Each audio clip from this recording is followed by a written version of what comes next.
Kemudian ada yang ketiga, makna daripada takwa, alla yaraka maulaka haitsu nahaka wala yafqidaka haitsu amaraka. Hakikat takwa bahwa tidak melihat engkau oleh Tuhan engkau, haitsu nahaka, pada tempat dilarang oleh Allah akan engkau, wala yafqidaka haitsu amaraka, dan tidak hilang engkau pada tempat yang diperintah oleh Allah akan engkau. Jadi menyatakan kesimpulan banyak paling hakikat takwa begeuna getanya oleh Allah pada tempat yang gelarang lekonya. Bekna getanya wenan. Be gadah tanya pada tempat yang diperintah oleh Allah. Yang kena hakikat takwa. Di mana yang dilarang oleh Allah jangan nampak kita di situ. Di mana yang diperintah oleh Allah jangan hilang kita di sana. Itu hakikat takwa. Jadi pada tempat-tempat yang dilarang oleh Allah ada negara oleh Allah hana kita yang orang. Bak tempat-tempat yang diperintah oleh Allah ada kita yang ada kekala oleh Allah hantam gadah tanya orang. Ini hakikat takwa. Jadi nyoba jaganya mungkin katanya harus melatih, melatih diri. Bak tempat-tempat yang dilarang oleh Allah kita tidak ada di sana. Tempat kumpul untuk tercipta perbuatan bak judi, bak meja minuman keras, bak meja mengumpan, bak meja leutan meja lah yang dilarang-larang oleh Allah. Nyampe nada yang kemudian bak tempat-tempat yang diperintah oleh Allah, bak jamaah, bak jumuah, bak majlis taklim, ya, bak membantu fakir, bak mengunjungi silaturahim dengan kerabat, berbakti kepada dua ibu bapa. Nyahinan baik gadah katanya. Artinya di situ kita berada. Ini yang disebut dengan hakikat daripada takwa. Jadi jami'ut taqwa fi'lut ta'ati wa tarkul ma'asi khasyatan minallah wa raja'a sawabihi wa imtisala amrihi. Yang menghimpunkan takwa adalah berbuat taat dan meninggalkan maksiat khasyatan minallah, karena takut daripada Allah, wa raja'a sawabihi, dan mengharap balasan Allah, wa imtisala amrihi, dan menjunjung perintah.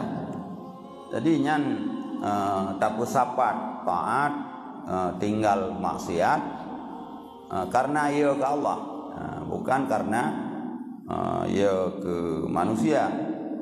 Melaksanakan taat karena ia ke atasan, hanya hana kira itu yang takwa.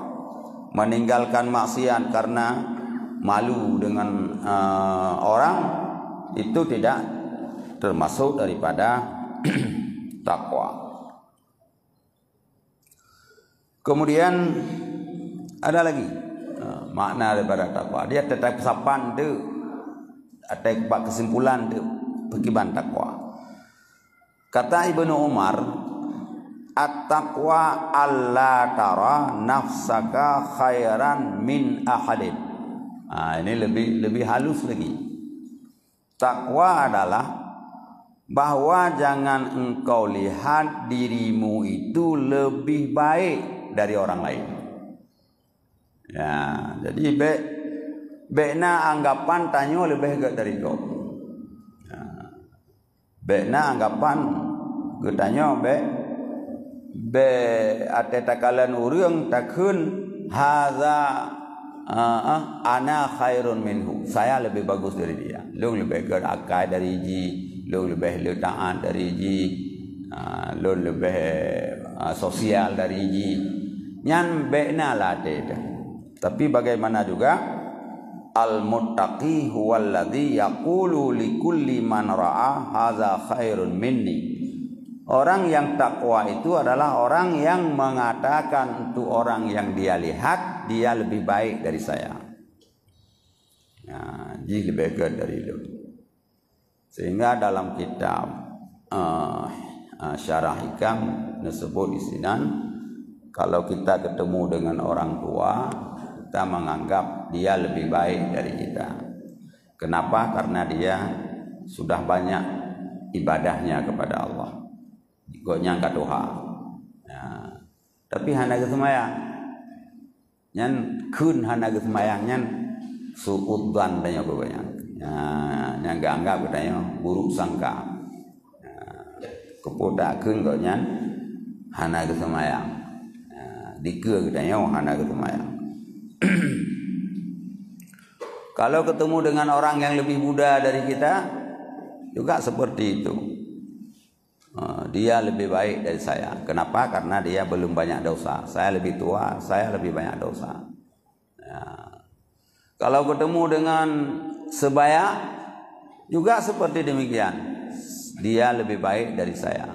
Mungkin dia lebih banyak sedekah daripada saya, dia lebih taat daripada saya, dan berbagai macam kelebihan. Sehingga tidak ada sifat di dalam hati kita menunjukkan bahwa kita lebih baik. Buahnya, itu mayangkan. Tantang kita kamu tua datang. Ini kalau kita baca dalam Talbisul Iblis, kitab Talbisul Iblis yang ditulis oleh Ibnu Qayyim Al-Jauziyah, itu tipu daya iblis sampai ke sana. Dia tidak berhasil mempengaruhi kita tinggal sholat. Ipacam dia olah tanya han terdengar itu maya. Nya iji hana kecewa. Ijak adalah ini. Hora ijak red ati tanya iyo komen. Tanya yang jiuh rumah ngan masjid aja. Kok urang samping masjid ai debit. Nyan tumbuhnya. Sehingga katanya itu biar memang hana dong pegabat dan urang. Di samping masjid juga yang masjid. Itanya wana ujian saja. Nyan ikem iblis kamenang. Kayak itu maya deh. Artinya ditimbulkan sifat ujub di dalam hati kita yang membuat kesimpulan kita bahwa kita lebih bagus dari orang lain.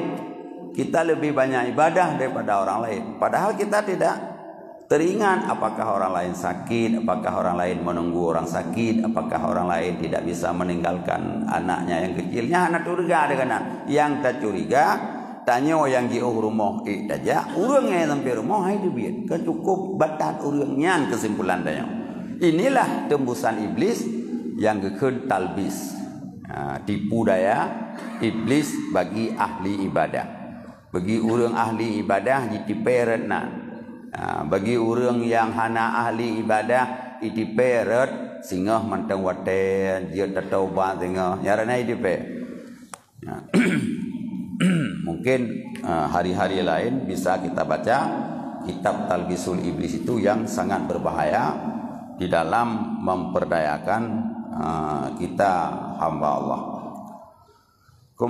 Sebagai penutup, waqad jama'allahu khisalat taqwa fi qoulihi subhanahu fi kitabihil maknun, dan sudah dihimpun makna takwa di dalam firman Allah surat Al-Baqarah ayat 177. Nyoka mesapat makna takwa. Firman Allah, a'udzubillahi minasyaitonir rajim, laisal birra an tuwallu wujuhakum qibalal masyriqi wal maghrib walakinnal birra man amana billahi wal yawmil akhiri wal malaikati wal kitabi wan nabiyyina wa atal mala ala hubbihi zawil qurba wal yatama wal masakina wa ibnas sabili wasailina wa fir riqabi wa aqama salata wa ata zakata wal mufuna bi ahdihim idza ahadu was sabirina fil ba'sa'i wad dharra wa hinal ba'si ulaikal ladzina sadaqu wa ulaika humul muttaqun. Nah, nyo kamu sapa ni nama tu. Dalam satu ayat 177 surat Al-Baqarah di sana sudah dikumpul makna daripada takwa. Sehingga disebut man amila bihazihil ayati faqad istakmalal iman. Orang yang mengamalkan ayat ini, satu ayat, maka dia sudah sempurna iman. Kenapa? Li'annal kamalatil insaniyati mundarijatun fi dhamaniha. Karena kesempurnaan manusia itu masuk di dalam kandungan ayat ini. Apa kandungan ayat ini? Kandungan ayat ini ada 3. Yang pertama tentang akidah, i'tiqad. Di sana disebut oleh Allah, tidaklah kebaikan itu menghadap ke timur dan ke barat. Jadi kebaikan katanya kan bak menghadap timur barat, ke bak semayang maksudnya. Abang kata deng tak menghadap itu katanya hina di barat tak hadap. Tanya timur tak hadap barat. Di urang barat ke hadap timur dia ke semayang. Apakah di situ kebaikan? Tidak, kata Allah. Bukan kebaikan itu berpaling wajahmu pihak masyriq dan pihak maghrib. Walakinnal birra, akan tetapi kebaikan itu orang yang beriman kepada Allah. Orang yang beriman nyanyinan kebaikan. Kon bak semayang. Karena orang munafik semayang sih. Banyak sekali orang munafik yang salat, pencuri silap itu semayang. Tapi tengah semayang irilah semayang itu silap kau. Padahal dia orang salat. Jadi yang dikatakan kebaikan itu adalah beriman kepada Allah, beriman kepada hari akhirat, beriman kepada malaikat, beriman kepada kitab, beriman kepada nabi. Yang bataplah imannya ke abi watem dijum tu. Bel itu mana ni? Jadi beriman kepada Allah, ya. Bahwa Allah itu zat yang wajib wujud, dia tidak bertempat, dia tidak laisa kamitslihi syai'un. Allah tidak serupa dengan makhluk. Karena itu Allah tidak bertempat, Allah tidak ada bahan baku. Maka tidak boleh kita beriktikad meyakini bahwa Allah itu bertempat di langit, Allah itu berempat bersemayam duduk di atas aras. Itu semuanya melawan dengan akidah Ahlussunnah wal Jamaah. Beriman kepada hari akhirat, kita besok akan mati. Hari akhirat itu kan hari akhir, tidak ada hari setelah hari itu. Pada hari itu tidak ada lagi amal, yang ada balasan. Menyauronya hana balasan yang na amal, sehingga hana li amal. Beriman kepada malaikat, bahwa kita yakin kira mangkatibin ya'lamuna ma taf'alun. Kiraman katibin, mereka tahu apa yang kita kerjakan. Beriman kepada kitab, beriman kepada nabi. Itu akidah.